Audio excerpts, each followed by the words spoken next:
Okay, चलिए। Study of the following stereo isomers and select the correct description for C3 atom in 1 and 2। ये हमें दो compound दिए हैं। इस दोनों कंपाउंड के अंदर ये 1, 2 और 3 मतलब इसके रिलेटेड हमें पूछा गया है। दूसरी बात, दोनों स्ट्रक्चर सेम नहीं है, शायद आपको अच्छे से दिख रहा होगा, COOH, COOH, COOH, COOH, but difference कहाँ है? HOH, HOH, जबकि यहाँ चेंज हो गया है। तो पहले मैं क्या करता हूँ कि इन स्ट्रक्चर को ड्रॉ कर लेता। तो COOH,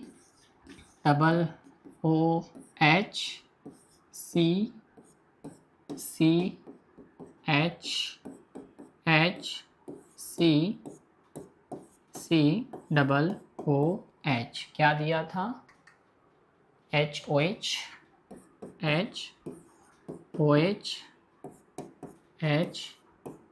HOH। और अब दूसरे कंपाउंड की बात, COOH,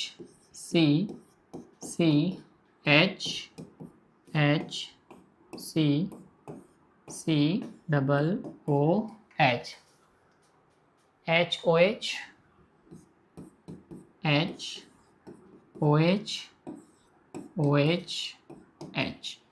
अब देखिए, हमें रिलेशन पूछा है C3 के बारे में। ये है C3, इनके बारे में हमें पूछा गया है।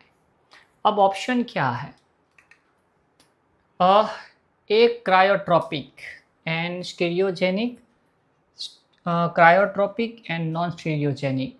अब आपको क्रायोट्रोपिक एंड क्रायोट्रोपिक क्या है वो कह दो तो आपने कायरल मॉलिक्यूल सुना है कि जो mirror image of each other हो गए बट नॉन सुपर इम्पॉसिबल और ऑप्टिकली एक्टिव हो गए, उसे कायरल कार्बन कहते हैं, कायरल सेंटर कहते हैं। और उस मॉलिक्यूल के अंदर ऑप्टिकली एक्टिविटी होती है, एसिमेट्रिक कार्बन अवेलेबल है इसलिए। तो अगर आपका कंपाउंड कायरल कार्बन है और ऑप्टिकली एक्टिव है तो उसे कहा जाता है क्रायोट्रोपिक। और अगर आपका कंपाउंड ऑप्टिकली इनएक्टिव है तो उसे कहा जाता है एक क्रायोट्रोपिक।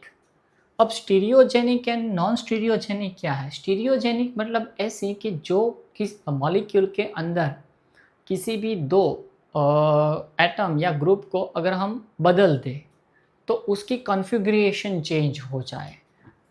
जैसे कि मैं ये कहूँ, एक सिंपल एग्जांपल लूँ, COOH NH2H and CH3, तो इसकी कोई ना कोई कोई भी ऑप्टिकली एक्टिव होगी R या S। तो अगर हम इन दोनों को एक्सचेंज करते, जैसे कि C को NH2 और ये CH3, ये दोनों रिमेनिंग गैस, किसी दो को ही बदलना है, कोई भी दो को ही बदलना है, तो मैंने इन दोनों को बदला। अभी मैंने निकाला नहीं है, सपोज हम निकालें तो ये 1, ये 2, ये 3 और ये 4। अब देखें तो 1, 2, 3 एंटी क्लॉकवाइज है तो S, और 4 नंबर हॉरिजॉन्टल पर है तो S ही रहेगा।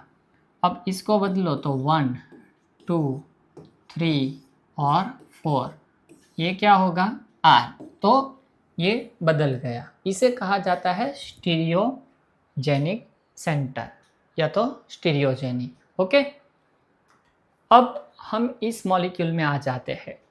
अब आप इस कंपाउंड 1 और कंपाउंड 2 को एक अच्छे से समझो। तो इसके अंदर ये C3 मॉलिक्यूल में प्लेन ऑफ सिमेट्री अवेलेबल है। वैसे भी देखो तो ये दोनों mirror image of each other है, तो ये कंपाउंड क्या होगा?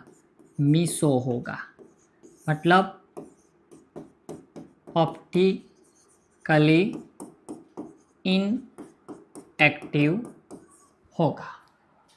जबकि इसमें प्लेन ऑफ सिमेट्री नहीं है, नो प्लेन ऑफ सिमेट्री।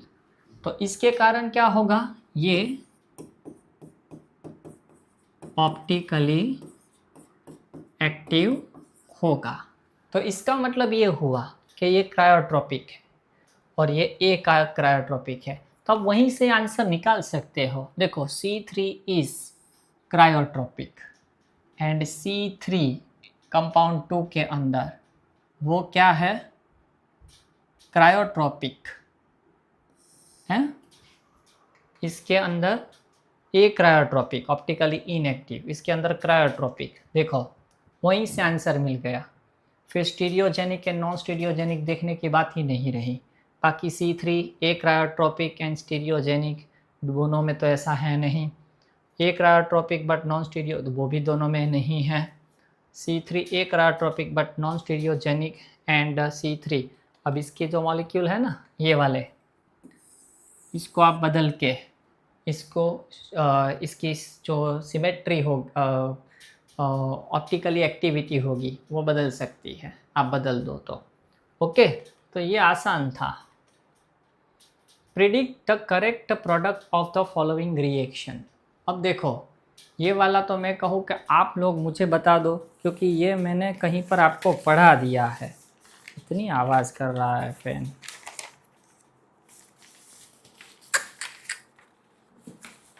अब देखो ये मैंने आपको पढ़ा दिया है, कहाँ पढ़ाया है वो मुझे अभी नहीं पता, पर मैंने शायद टेबल आप लोगों को दिया था। ये डबल बॉन्ड को ऑक्सीडाइज करेगा और डायोल देगा। और कौन सा डायोल देगा, सिस डायोल प्रोडक्ट हमें देगा। कौन सी प्रोडक्ट देगा, सिस। तो इसका मतलब क्या हुआ,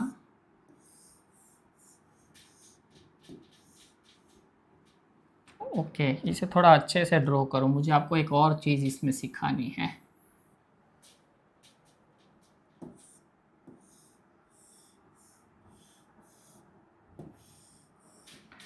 अब देखो ये सिस डायोल हमें देगा, इस तरह देगा। ओके, अब एक चीज़ मुझे आपको इसमें ये सिखानी है,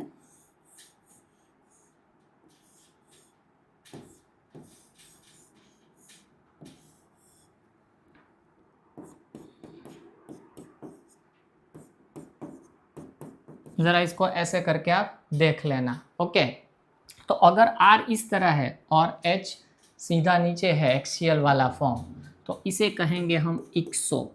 क्या कहेंगे, इक्सो। नीचे है तो इसे हम कहेंगे एंडो, क्योंकि इसने दिया है इक्सो और एंडो का। तो पहले तो हम ये बात करें कि हमें कंपाउंड कौन सा देगा, सिस डायोल, और इस तरह। तो मतलब ये वाला R है वो ये सजेस्ट हमें कर रहा है, तो है इक्सो। ओके, इक्सो है, तो इक्सो है तो ये बी ऑप्शन कैंसिल हो जाएगा, फिर डी ऑप्शन कैंसिल हो जाएगा। अब आपको ये बताना है कि ये मीसो है या नॉन रेसेमिक है। तो अब एक बात करो कि मैं एक काम करूं, मुझे स्ट्रक्चर ही बदलना पड़ेगा इसके अंदर, कि हम एक काम करें कि 1 2 3 4 5, 1 2 3 4 5 और 6 मेंबर की साइकिल इसमें बन रही है। तो 6 मेंबर की साइकिल हम ड्रॉ करते हैं। ये 6 नंबर की साइकिल हो गई। इसके अंदर ये वाला जो ब्रिज है इसे मैं इस तरह दिखाऊं, और ये जो है वो सीस है। सीस है मतलब मैं दो तरीके से दिखा सकता हूँ। एक तो तरीका ये हुआ, सीस है तो दिखाने का तरीका ये हुआ। दूसरा तरीका ये होगा,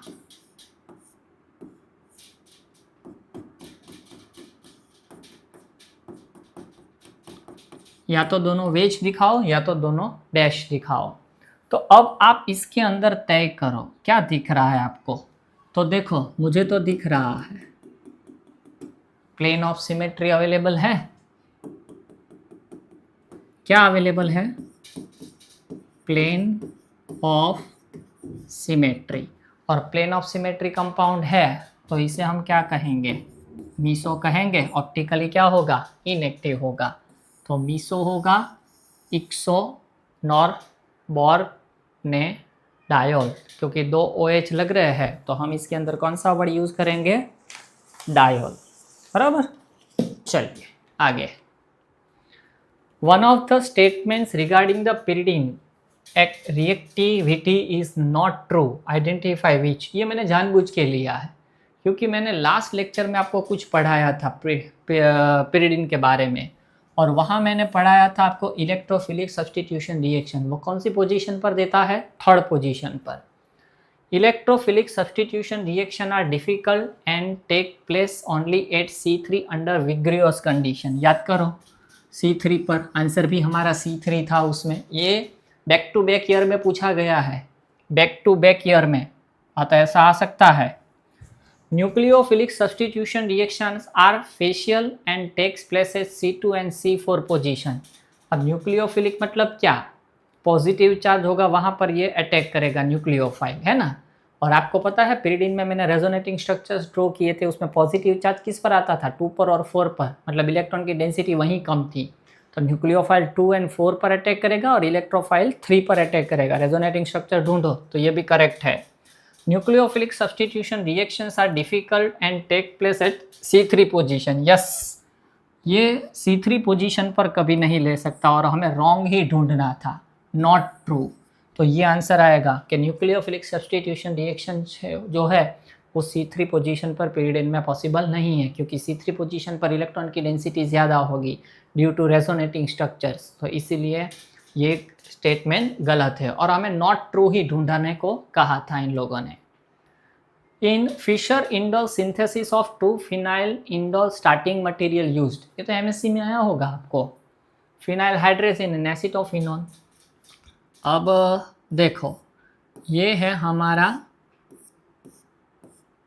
फिनाइल हाइड्रेसिन सपोज, और इसकी रिएक्शन हम कर रहे हैं एसीटोफिनोन।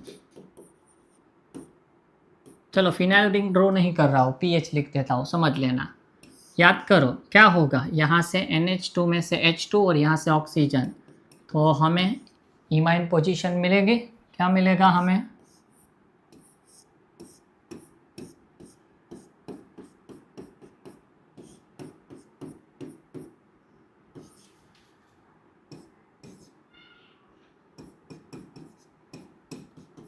ये हमें इमाइन इस तरह मिलेगा, बराबर है ना। चलो अब आपको एक नई चीज़ सिखानी है मुझे। मैंने आपको हाइपर कॉन्जुगेशन पढ़ाया है, उसमें मैंने आपको पढ़ाया था कि कार्बन कार्बन डबल बॉन्ड और पॉजिटिवली चार्ज्ड जो हो उसमें हाइपर कॉन्जुगेशन दिखेगा।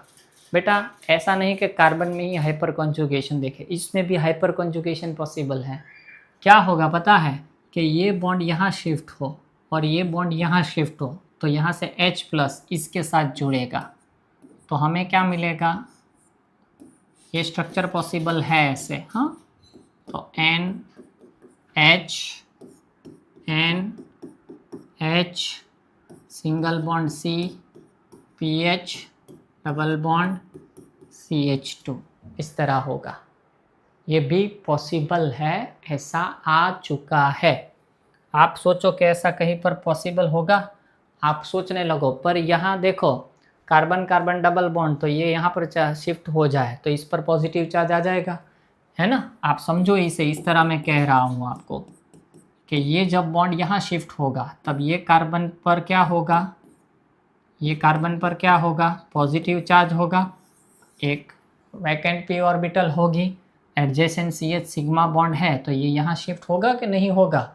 तो बस यही वाली सेम कंडीशन इसके अंदर भी अवेलेबल है। अगर ऐसे रेजोनेंस से किसी में जा सकता है तो सोच लो कि ऐसी भी रिएक्शन अवेलेबल है और ऐसी होती रहती है। चलो अब क्या होगा, ये बॉन्ड, अरे बाप रे, अब देखो ये बॉन्ड यहाँ पर शिफ्ट हो तो इसे हम यहाँ शिफ्ट कर दें। नहीं एक मिनट, वो साथ में पॉसिबल नहीं होगा। अब देखो यहाँ पर एक चीज़, क्योंकि नाइट्रोजन मैक्सिमम, ये बॉन्ड यहाँ, तो देखो कि होगा क्या कि ये बॉन्ड यहाँ शिफ्ट होगा तो नाइट्रोजन 4 वैलेंसी के साथ इसके अंदर आ जाएगा। तो होगा क्या कि इसके साथ पहले ड्रॉ करके देख लेते हैं पॉसिबल है या नहीं, मैं देख लेता हूँ। चलो ये दोनों बॉन्ड एज इट इज़, यहाँ इसके साथ CH2, इसके साथ यहाँ पर C, इसके साथ यहाँ पर फिनाइल रिंग, इसके साथ यहाँ N, एक H अवेलेबल है। ये बॉन्ड यहाँ शिफ्ट होगा तो ये डबल बॉन्ड हो जाएगा। 1 2 3 4, ये बॉन्ड यहाँ शिफ्ट हो जाएगा। ओके, क्योंकि उसकी वैलेंसी कम हो गई ना, तो इससे हमें क्या मिलेगा, यहाँ पर H और ये डबल बॉन्ड। ओके, राइट है। चलिए, हाँ परफेक्ट। अब देखो यहाँ पर हाइड्रोजन होगा, ये कंपाउंड क्या है, एंटी एरोमेटिक। तो ये क्या होना चाहेगा, अपनी एरोमेटिसिटी वापस लाना चाहेगा। किस तरह, ये बॉन्ड यहाँ शिफ्ट होगा तो यहाँ से रिलीज क्या हुआ, H प्लस रिलीज हुआ, और यहाँ से अगर H प्लस रिलीज होगा तो फिर डेफिनेटली अब होगा क्या कि ये अपनी एरोमेटिसिटी जो इसने लूज कर दी वो वापस लाएगा। पर यहाँ कार्बन की वैलेंसी बढ़ ना जाए तो ये यहाँ शिफ्ट होगा और ये यहाँ शिफ्ट होगा। तो हमें क्या मिलेगा, इसकी एरोमेटिसिटी इसको वापस मिल गई। यहाँ पर CH2, यहाँ पर C, phenyl ring, single bond N, यहाँ पर H। अब ये बॉन्ड सिंगल हो जाएगा N और H, ये बॉन्ड यहाँ शिफ्ट हुआ तो ये इसके साथ बॉन्ड फॉर्मेशन करेगा। अब ये बॉन्ड यहाँ शिफ्ट हुआ तो इस पर लॉन पेयर, और यहाँ से रिलीज क्या होगा, H प्लस। तो होगा क्या, ये H यहाँ इसके साथ लग जाएगा। यस, डेफिनेटली ऐसा पॉसिबल है, और ये इस तरह इसे लगेगा। अब इसके पास लॉन पेयर है, सपोज प्रोटोनेशन हो तो क्या होगा, प्रोटोनेशन होगा तो क्या होगा,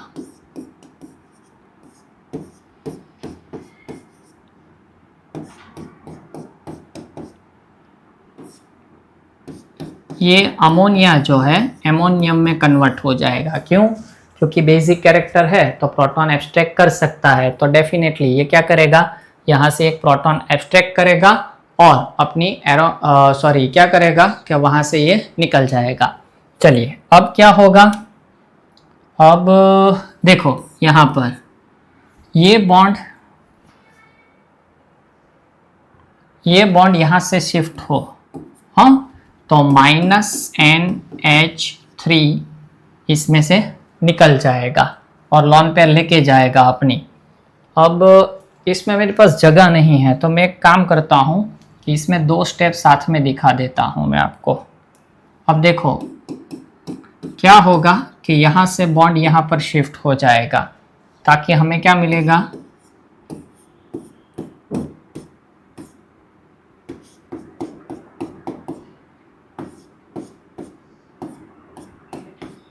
फिनाइल रिंग। ओके, हमें क्या मिल जाएगा, फिनाइल रिंग -H+। ये प्रोटॉन ये वाला प्रोटॉन था वो वापस हमें मिल गया। तो ये इंडोल है, तो इसका मतलब हमें फिनाइल हाइड्रेजिन एंड एसिटोफिनोन, इन दोनों के बीच में रिएक्शन करोगे तो आपको फिशर इंडोल मिल जाएगा, है ना। चलिए, आइडेंटिफाई द प्रोडक्ट। ओके, ये वाला दिया है। ओके, अच्छा है, चलो मैंने ड्रॉ किया है, मुझे ड्रॉ ना करना पड़े। अब ये H2SO4 मतलब एसिडिक मीडियम है ना, तो यहाँ लॉन पेयर अवेलेबल है तो ये इस पर अटैक करेगा। तो हमें क्या मिलेगा, OH, और इस पर क्या होगा, पॉजिटिव चार्ज चला जाएगा, OC डबल बॉन्ड O,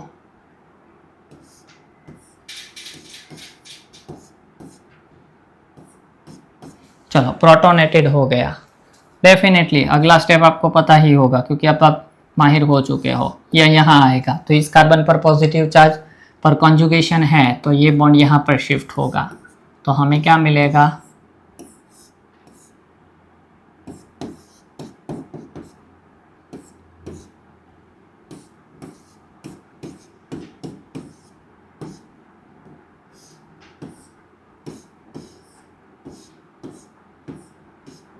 और यहाँ पर क्या होगा, पॉजिटिव चार्ज, क्योंकि ये बॉन्ड यहाँ पर शिफ्ट हुआ।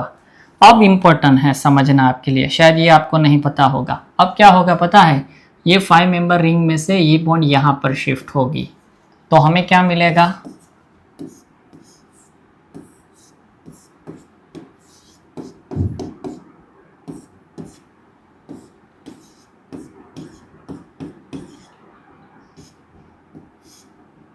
ओके। अब देखिए ये बॉन्ड यहाँ शिफ्ट हुआ, तो ये जो रिंग है ना, ये जो रिंग है आपको दिखाई दे रही है, तो ये बॉन्ड यहाँ शिफ्ट हुआ, तो ये बॉन्ड इसके साथ अटैच होगा। किसके साथ, इसके साथ। तो हुआ क्या कि इसके ऊपर क्या होगा, पॉजिटिव चार्ज लगेगा। क्यों, क्योंकि यहाँ का बॉन्ड ब्रेक हो चुका है। अब फाइनल क्या होगा, तो देखो यहाँ एक H तो होगा ही होगा, हाइड्रोजन, ये एंटी एरोमेटिक है, तो बॉन्ड यहाँ से शिफ्ट हो तो -H प्लस जो प्रोटॉन हमें यहाँ मिला था वो वापस इसको दे देंगे हम, तो हमें क्या मिलेगा, OH